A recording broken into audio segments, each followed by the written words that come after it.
इसके previous video में मैंने क्वेश्चन नंबर 1 से क्वेश्चन नंबर 10 तक करा दिया था एक्सरसाइज 2.2 का। तो ये पार्ट 2 है जिसमें मैं क्वेश्चन नंबर 11 से क्वेश्चन नंबर 16 तक सॉल्व करवाऊंगा। तो देख लेते हैं सबसे पहले क्या है। 1 second. Okay. Baichung's father is 26 years younger than Baichung's grandfather। ठीक है। 29 of what is the age of each one of them। ठीक है ना। तो तीनों की इसमें एज पूछी जा रही है। ठीक है। क्वेश्चन को समझते हैं पहले कि ये क्वेश्चन क्या बोल रहा है।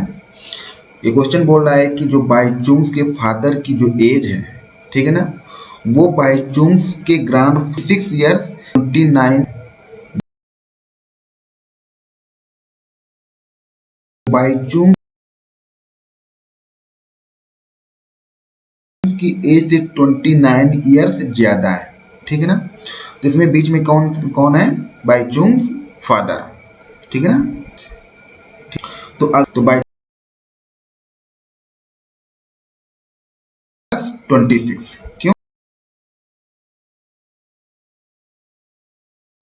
क्योंकि जो बाइचुंग्स के फादर की एज है वो बाइचुंग्स के ग्रैंडफादर से 26 इयर्स कम है। ठीक है। तो अगर हम उसमें 26 इयर्स ऐड कर देंगे तो बाइचुंग्स के ग्रैंडफादर की एज आ जाएगी। ठीक है ना। अब हमको क्या निकालना है? और उसके बाद बाइचुंग्स की एज। ठीक है। बाइचुंग्स की एज उसमें क्वेश्चन में क्या बोल रहा है कि जो बाइचुंग्स की एज है वो बाइचुंग्स के फादर से 29 इयर्स कम है। ठीक है ना। तो इसमें बाइचुंग्स की एज कितनी हो जाएगी? अगर बाइचुंग्स के फादर की एज x है, ठीक है, तो बाइचुंग्स की एज कितनी हो जाएगी? बाइचुंग्स की एज x माइनस 29। ठीक है ना। इस क्वेश्चन में केवल इतनी ही बात समझने वाली है। ठीक है ना। तीनों की एज। उसके बाद क्वेश्चन बिल्कुल इजी है। उसके बाद क्या बोल रहा है कि the sum of the ages of all the three is 135 years. तो तीनों का जो एज का सम करोगे इसमें, ठीक है, तो कितना होना चाहिए? 135 ईयर्स होना चाहिए। ठीक है ना। तो ये पॉइंट समझ में आया कि मैंने बाइचुंग्स के फादर की एज एक्स मान लिया। ठीक है ना। फिर क्वेश्चन के अकॉर्डिंग ही क्वेश्चन बोला है कि जो बाइचुंग्स के ग्रैंडफादर हैं, ठीक है, तो वो बाइचुंग्स के फादर से 26 ईयर्स ओल्डर है। ठीक है ना। तो वो मतलब 26 ईयर्स ज़्यादा है। ठीक है। तो हमने उसमें क्या मान लिया? तो बाइचुंग्स के ग्रैंडफादर की एज कितनी हो जाएगी? x प्लस 26 हो जाएगी। ठीक है ना। और आगे क्वेश्चन में क्या बोला गया ये कि बाइचुंग ये 29 ईयर्स ओल्डर देन बाइचुंग। ठीक है ना। तो बाइचुंग की एज कितनी हो जाएगी कि 29 ईयर्स। उसकी बाइचुंग की एज कम है किससे? बाइचुंग्स के फादर से। ठीक है ना। तो इसकी एज कितनी हो जाएगी? x minus 29। ठीक है ना। ये इसका मेन पॉइंट था केवल। ठीक है ना। तो ये समझ में आए कि जो बाइचुंग्स के फादर की एज हमने x मान लिया। ठीक है ना। तो बाइचुंग्स की एज कितनी हो जाएगी? x माइनस 29 हो जाएगी, क्योंकि बाइचुंग्स जो है वो 29 ईयर्स छोटा है अपने फादर से। और बाइचुंग्स के ग्रैंडफादर की एज कितनी हो जाएगी? x प्लस 26 हो जाएगी। क्यों? क्योंकि बाइचुंग्स के ग्रैंडफादर। ठीक है। अब इसके बाद क्या करना है? तीनों का ऐड करना है। क्वेश्चन में बोला गया है कि the sum of all the ages 3 is 135 year. तो तीनों का हमने जोड़ दिया। ये किसके एज हो गया? x हो गया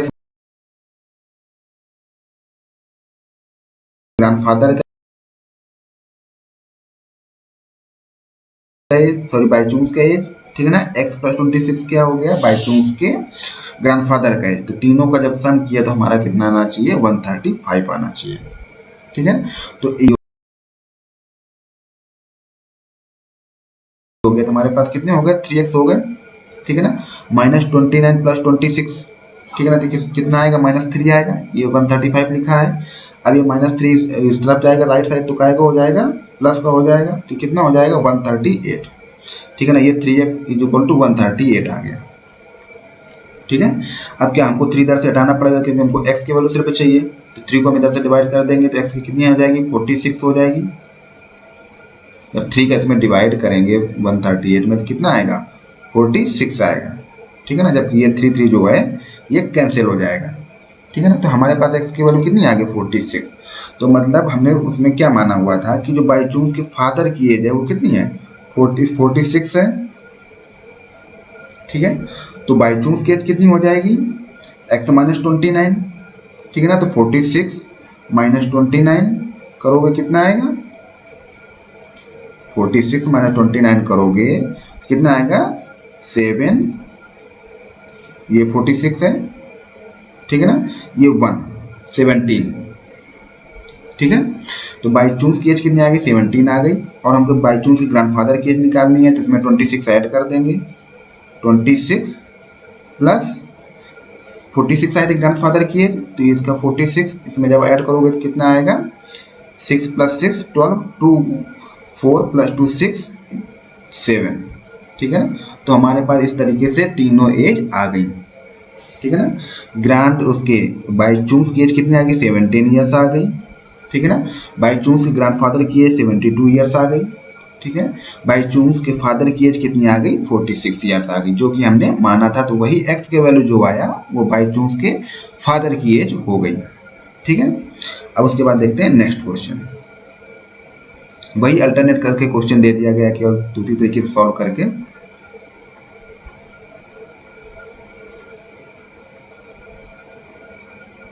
ठीक है, तो क्वेश्चन नंबर 13 देखते हैं। A rational number is such that when you multiply it by 5/2 and add 2/3 to the product you get -7/12. What is the number? तो हमने जो भी नंबर माना है, ठीक है ना, उसमें सबसे पहले क्या करेंगे 5/2 का मल्टीप्लाई करेंगे जो क्वेश्चन में बोला गया है, ठीक है। उसके बाद उसमें क्या करेंगे 2/3 उसमें ऐड करेंगे, उसमें ऐड करने के लिए भी बोल रहा है, ठीक है। तो ये जो ऑपरेशन पर 7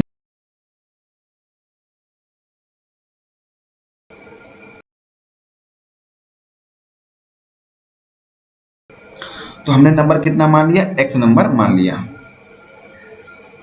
1 सेकेंड, हमने नंबर कितना मान लिया x नंबर मान लिया क्योंकि एक नंबर ही हमसे पूछ रहा है ना, ठीक है। तो अब क्वेश्चन के अकॉर्डिंग क्या होगा कि उसमें 5 मल्टीप्लाई कराने के लिए बोला था, ये लेते हैं एक बार फिर से क्वेश्चन मल्टीप्लाई कराना है 2/12,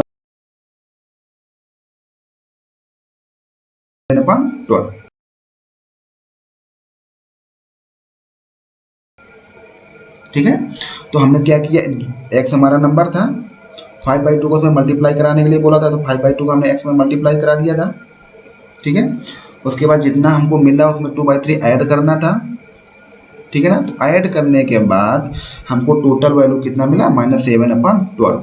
तो ये हमारा बन गया इक्वेशन, ठीक है ना। अब इस इक्वेशन को सॉल्व कर देंगे तो हमारा x का वैल्यू आ जाएगा कि वो कौन सा नंबर था, ठीक है। तो हमने क्या किया इधर 2/3 है, इधर आएगा तो माइनस को हो जाएगा, ठीक है। ये 5/2 x रहेगा -7/12 -2/3 हो जाएगा, जब प्लस को 2/3 इस तरफ है, जब राइट साइड जाएगा तो माइनस को 2/3 हो जाएगा, ठीक है ना। अब इसको 12 और 3 का एलसीएम लेकर कितना आएगा 12 आएगा, 12 का डिवाइड 12 करोगे तो एक बार जाएगा, ठीक है ना। 1 का मल्टीप्लाई 7 करोगे तो कितना हो जाएगा -7, क्योंकि ये माइनस लगा है ना, तो ये -7 हो गया, ठीक है ना। माइनस का चिन्ह लगा, माइनस का चिन्ह लगा दिया इधर पे, 3 का उसमें डिवाइड किया 12 में कितने बार गया 4 टाइम्स गया, ठीक है ना। 4 को ऊपर मल्टीप्लाई करा दिया 2 में तो कितना हो गया 2 × 4, ठीक है ना। तो 5/2 x = कितना हो गया -7, 4 2 जा 8, तो -7 - 8 कितना हो गया -15, ठीक है ना। तो वही इधर पे लिखा है -15/12, ठीक है। अब इसको हमको केवल x के वैल्यू निकालना है, ठीक है ना। तो x के वैल्यू निकालने के लिए हम क्या करेंगे इधर 5/2 अगर डिवाइड कर दें इस तरफ भी तो हमारा 5/2 कैंसिल हो जाएगा, ठीक है। हमारा x का वैल्यू निकल आएगा। या फिर अगर हमको 5/2 को डिवाइड नहीं करना है तो क्या कर सकते हैं, ये 2 इधर डिवाइड में है, ऊपर चला जाएगा मल्टीप्लाई में हो जाएगा, ठीक है ना। ये इधर मल्टीप्लाई में है, ये जब इस तरफ आएगा डिवाइड में हो जाएगा, तो x की वैल्यू कैसे निकलेगी x = -15/12, ऐसे भी सॉल्व किया जा सकता है। ये 2 इधर डिवाइड में है, ऊपर जाएगा मल्टीप्लाई में हो जाएगा, मल्टीप्लाई में आ गया, ठीक है ना। ये इधर 5 किस में मल्टीप्लाई में है एक्स के साथ में, ठीक है ना। तो इधर आएगा किस में डिवाइड में हो जाएगा। इसको सॉल्व करते हैं, 2 1 2, ये 2 6 जा 12, ये 5, ये 5 3 जा, तो ये कितना वैल्यू आ गया -3/6। अब इसको भी और भी इसको सॉल्व करोगे तो कितना हो जाएगा -1/2, ठीक है। तो हमसे वो नंबर पूछा था ना कि वो नंबर कौन सा है, तो हमने एक्स वो नंबर कौन सा माना था, एक्स माना था, ठीक है। तो हमारा जो नंबर आया एक्स की वैल्यू कितना आया -1/2 आया, ठीक है ना। तो वही हमारा जो रेशनल नंबर है -1/2 ही रेशनल नंबर होगा, ठीक है। उसके बाद देख लेते हैं नेक्स्ट क्वेश्चन कौन सा है। नेक्स्ट क्वेश्चन है, Lakshmi is a cashier in A bank, ठीक है ना। She has currency notes of denomination ₹100, ₹50 and ₹10 respectively. The ratio of the numbers of these notes is 2:3:5. The total cash with Lakshmi is 4 lakhs. ठीक है ना। How many notes of each denomination does she have? ठीक है। तो इस question का मतलब क्या है कि लक्ष्मी किसी बैंक में कैशियर है, ठीक है।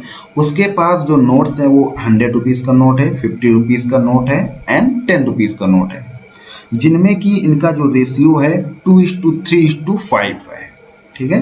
तो हमारे पास टोटल रुपीज़ कितना है 4 लाख है, ठीक है। तो इसमें पूछ रहा है कि जो 100 रुपीज़ है, जो 50 रुपीज़ है, जो 10 रुपीज़ है, तो इनके कितने कितने सारे नोट्स होंगे, ठीक है ना।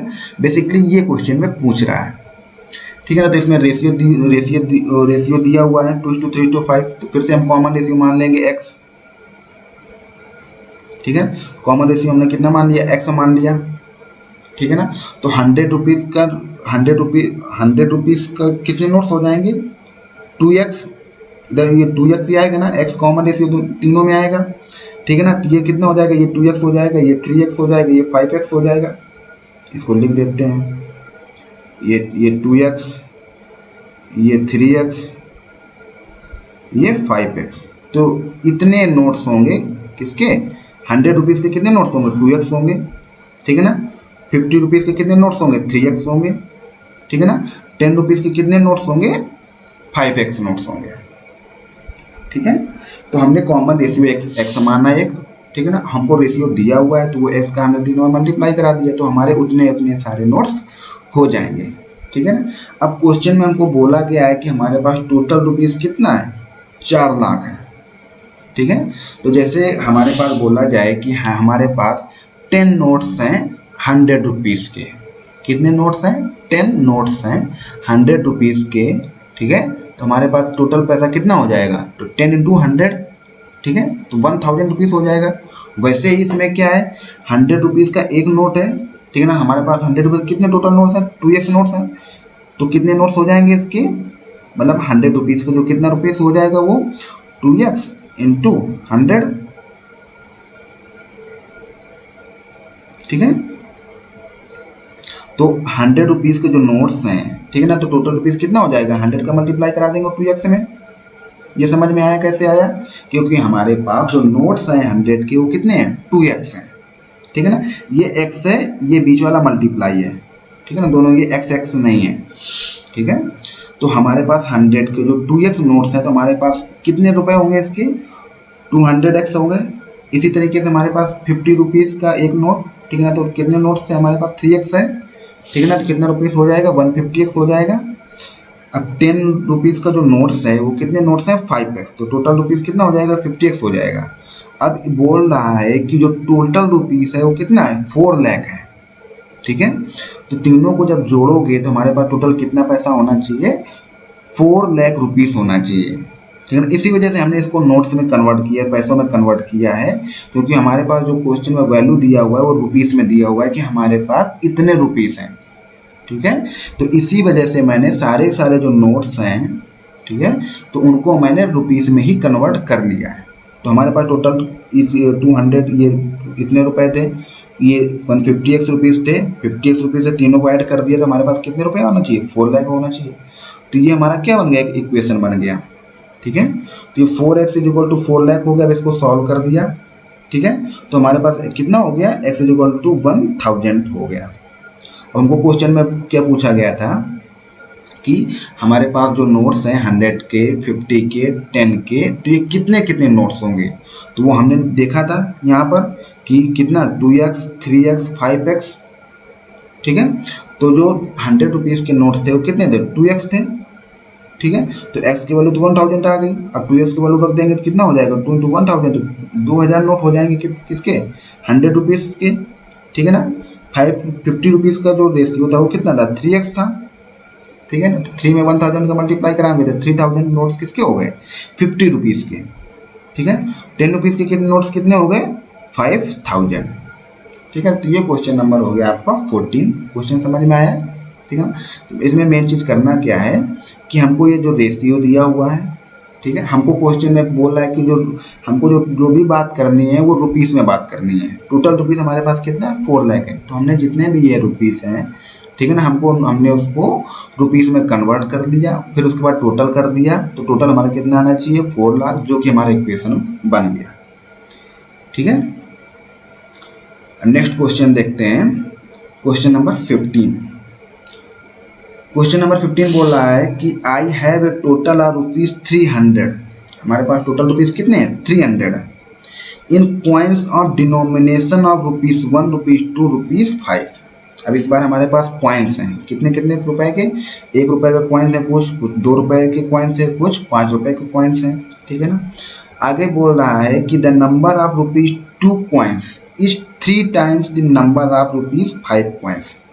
तो जो 2 रुपए का कॉइन्स है और जो 5 रुपीज़ का कॉइन्स है, तो इन दोनों में रिलेशन दिया हुआ है। क्या रिलेशन है कि हमारे पास अगर 5 कॉइन्स x हैं तो 2 रुपीज़ को कॉइन्स कितने हो जाएंगे, 3x हो जाएंगे, क्योंकि ये बोला है कि 3 टाइम्स, ठीक है, the number of rupees 5 coins, ठीक है ना। तो हम अगर रुपीज़ 5 के कॉइन्स को x मान लेंगे तो रुपीज़ 2 के कॉइन्स निकल आएंगे, ठीक है। तो हमको अब 2 रुपीज़ को कॉइन्स और 5 रुपीज़ को कॉइन्स तो पता हो गए, लेकिन हमको 1 रुपीज़ को कॉइन्स अभी नहीं पता है, ठीक है। तो 1 रुपीज़ को कॉइन्स कैसे निकालेंगे, अब ये भी बोला गया है आगे क्वेश्चन में कि total number of coins is 160, ठीक है ना। तो हमारे पास टोटल कॉइन्स कितने हैं, 160 हैं, जिसमें कि हमको 2 नंबर के कॉइन्स पता है, 5 रुपीज़ के कॉइन्स जो हैं वो भी पता है, ठीक है ना। तो जो 2 रुपीज़ और 5 रुपीज़ के कॉइन्स को अगर जोड़ के, ठीक है ना, 160 में अगर सब्सट्रैक्ट कर देंगे तो 1 रुपीज़ का कॉइन्स आ जाएगा, ठीक है। जैसे कि मान लो एग्जाम्पल के तौर पे हमारे पास 200 रुपये हैं, ठीक है, और जो 50 रुपीज़ है, ठीक है ना, वो 5 रुपीज़ के कॉइन्स हैं, ठीक है।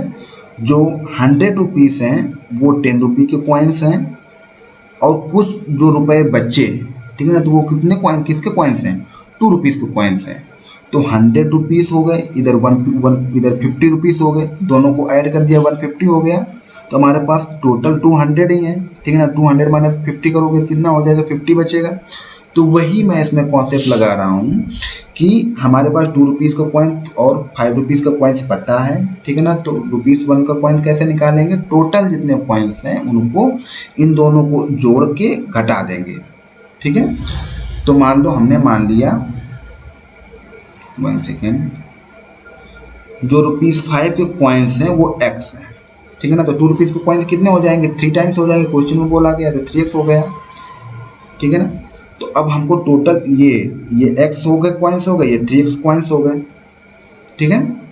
तो अब 1 रुपीज़ के कॉइन्स कैसे निकलेगा, टोटल कितने हैं, 160 कॉइन्स हैं, ठीक है ना। तो 5 रुपीज़ के कॉइन्स कितने हैं, x हो गए, प्लस 2 रुपीज़ के कॉइन्स कितने हो गए, 3x हो गए, 3x जोड़ देते हैं। अब रुपीज़ 1 के कॉइन्स नहीं पता है हमको, ठीक है ना। तो मान लो m आए कुछ, ठीक है। तो x प्लस 3x कितना हो जाएगा, 4x हो जाएगा। तो m की वैल्यू कितनी हो जाएगी, 160 माइनस 4x, ठीक है ना। तो हमको पता हो गया ना कि रुपीज़ 1 के कॉइन्स कितने हैं, 160 माइनस 4x, ओके। तो 160 माइनस 4x कॉइन्स हो गए रुपीज़ 1 के, ठीक है। अब देख लेते हैं, हमको फिर से क्वेश्चन में एक चीज़ देखना पड़ेगा, ये कि हमारे पास फिर से जो बात की जा रही है, ठीक है ना, बात किसकी की जा रही है, रुपयों की जा रही है, ठीक है ना। हमारे पास टोटल रुपीस कितने हैं, 300 है। तो हमारे पास जितने भी कॉइन्स हैं उनको रुपए में कन्वर्ट कर देंगे और टोटल कर देंगे, तो हमारे पास कितने रुपए होना चाहिए, 300 रुपीज़ होना चाहिए, ठीक है ना। तो हमको ये करना है। तो हमने सारे कॉइन्स निकाल लिए हैं, ठीक है ना, देख लेते हैं, सारे कॉइन्स निकाल लिए। अब 1 रुपए के कितने कॉइन्स हैं, 160 माइनस 4x, 1 रुपये, रुपये कितना है उसमें, 1 रुपये है, ठीक है ना। मान लो हमारे पास एक एक के 10 सिक्के हैं, ठीक है ना। तो हमारे पास कितने टोटल रुपए हो गए, 10 रुपये हो गए। तो वही इसमें भी किया गया कि 1 रुपये जिसकी वैल्यू कितनी है, 1 रुपये है, टोटल कॉइन्स कितने हैं, 160 माइनस 4x, तो टोटल रुपीज़ कितना हो जाएगा इसका, 160 माइनस 4x हो जाएगा, ठीक है। ऐसे ही 2 रुपीज़ के कॉइन्स हमको निकालने पड़ेंगे, ठीक है ना। जिसको कॉइन्स कितने थे, 3x थे, रुपीज़ कितने बन रहे थे, 2 रुपीज़, तो इसके रुपीज़ कितना बन गया, 6x। ऐसे ही हमको इसका करना पड़ेगा। हमारे पास 5 के को जो कॉइन्स हैं वो कितने हैं, x कॉइन्स हैं, और उसकी वैल्यू कितनी है, 5 रुपीज़ है, ठीक है ना। तो 5 को x में मल्टीप्लाई करा दिया तो कितना हो गया, 5x हो गया, ठीक है।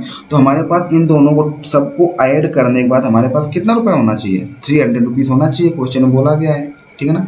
तो इन तीनों को ऐड कर दिया तो हमारे पास टोटल कितना होना चाहिए, 300 रुपीज़ होना चाहिए। तो 160 minus 4x plus 6x plus 5x, तो 6x प्लस 5x कितना हो गया, 11x हो गया। अब 11 में 4 घटाओगे कितना बचेगा, 7x, प्लस को 7x आएगा, इक्वल टू 300। अब 7x हमको इधर x की वैल्यू निकालना है, तो 160 इधर जाएगा तो क्या हो जाएगा, माइनस को हो जाएगा, ठीक है ना। जब 160 माइनस करोगे तो कितना हो जाएगा, 140 हो जाएगा, सब्सट्रैक्ट करने के बाद 140 आएगा, ठीक है ना। हमको x की वैल्यू अगर निकालना है तो 7 का दोनों तरफ डिवाइड कर देंगे तो कितना हो जाएगा, x की वैल्यू आ जाएगी आपकी 20, ठीक है ना। 7 का 7 इधर से कैंसिल हो जाएगा, 7 2 या 14, 0 ये बचेगा, 7x की वैल्यू 20 हो गया, ठीक है। तो हमको क्वेश्चन में क्या पूछा गया था कि जो कॉइन्स हैं वो कितने कितने कॉइन्स हैं, ठीक है ना। देख लेते हैं फिर से क्वेश्चन एक बार।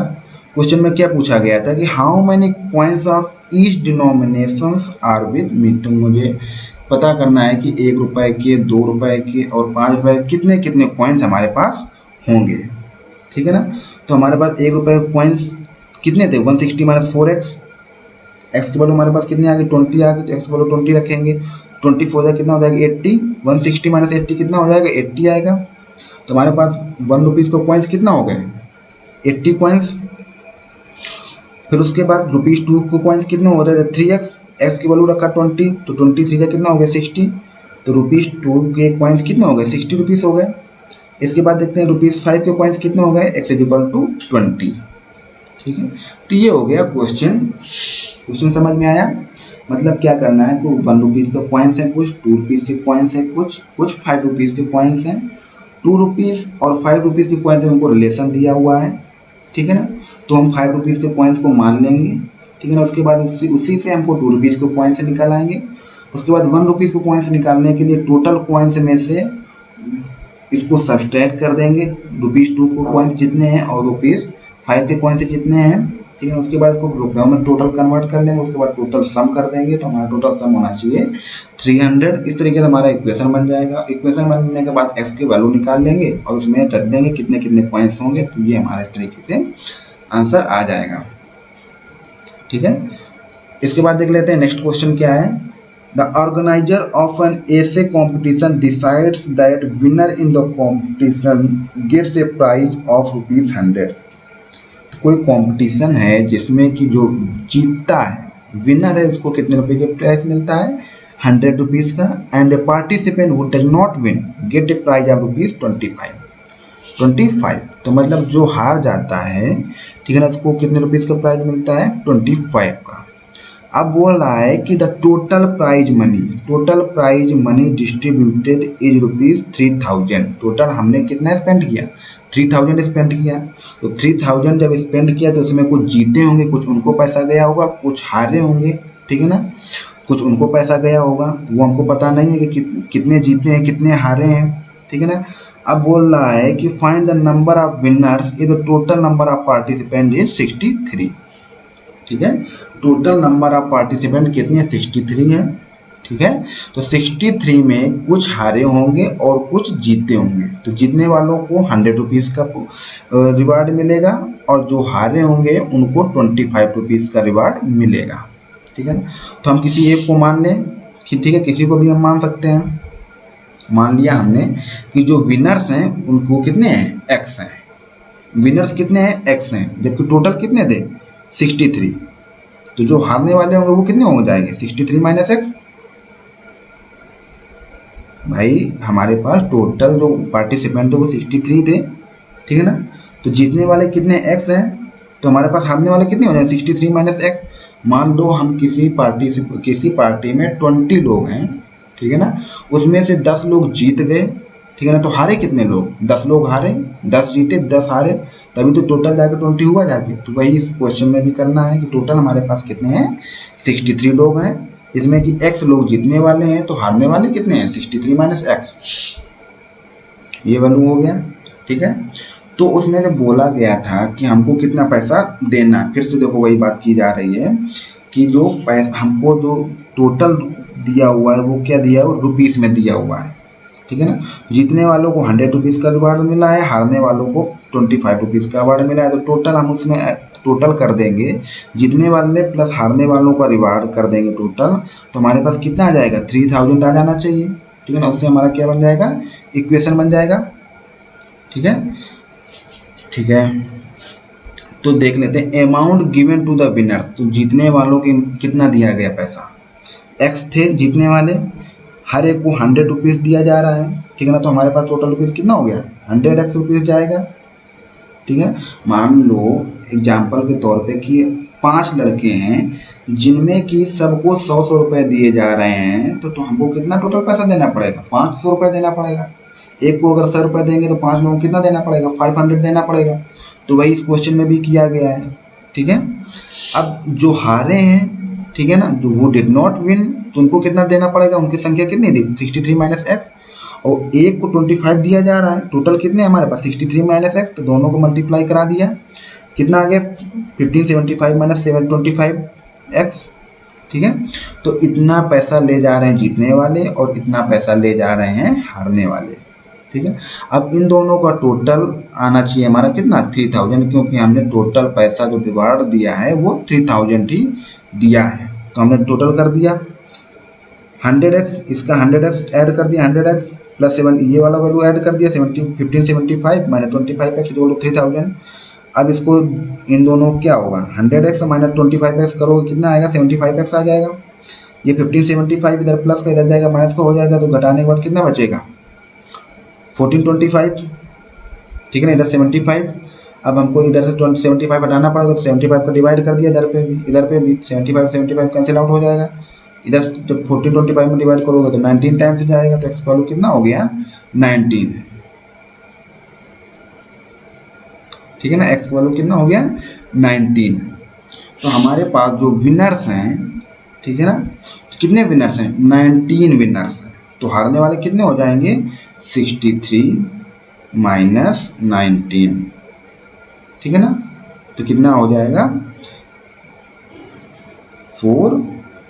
44 लोग होंगे जो हारे होंगे, ठीक है, जो 19 लोग हैं वो जीते होंगे, ठीक है ना।